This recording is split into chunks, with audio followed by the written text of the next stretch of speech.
छौरा मजा मार ले तो डीजे वाला छौरा तोरा जियान को दे तो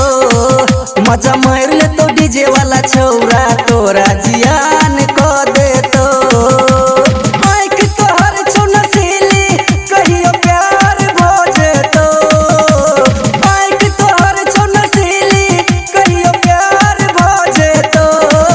मजा मार ले तो डीजे वाला छौरा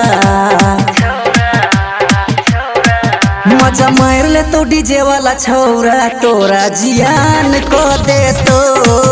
मजा मार ले तो डीजे वाला छौरा तोरा जियान को दे तो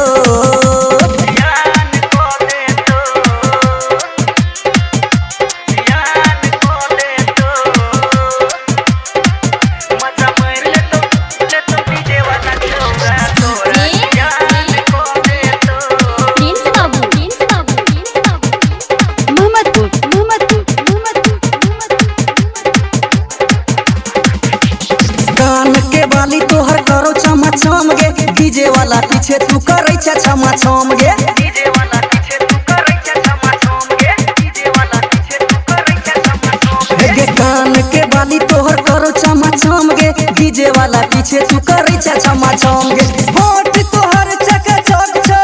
के यो चाट लाजे तो होठ तोहर चका चक छो के यो चाट लाजे तो मजा मार ले तो डीजे वाला छौरा मजा मार ले तो डीजे वाला छौरा तोरा जियान को दे तो मजा मार ले तो डीजे वाला छौरा तोरा जियान को दे तो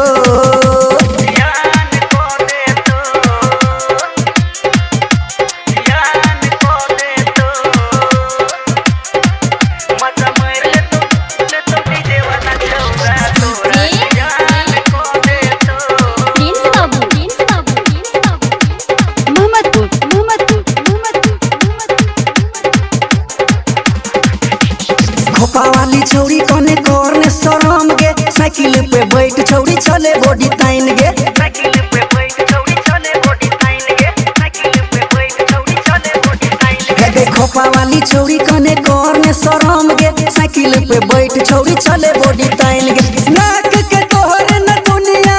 क्यों उतार लाजे तो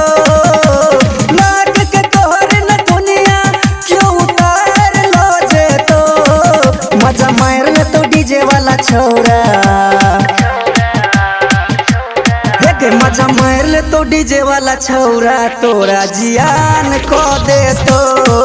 मजा मार ले तो डीजे वाला छौरा तोरा जियान को दे तो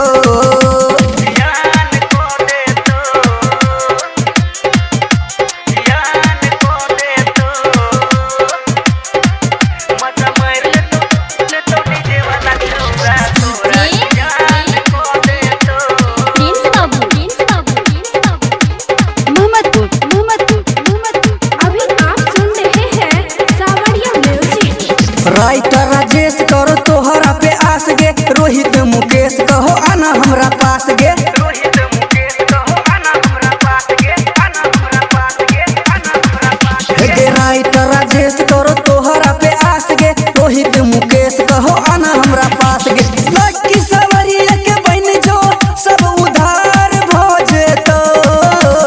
लड़की सवरिया के बन जो सब उधार भोजे तो मजा मार ले तो बेलही वाला छौरा मजा मार ले तो बेलही वाला छौरा तोरा जियान को दे तो मजा मार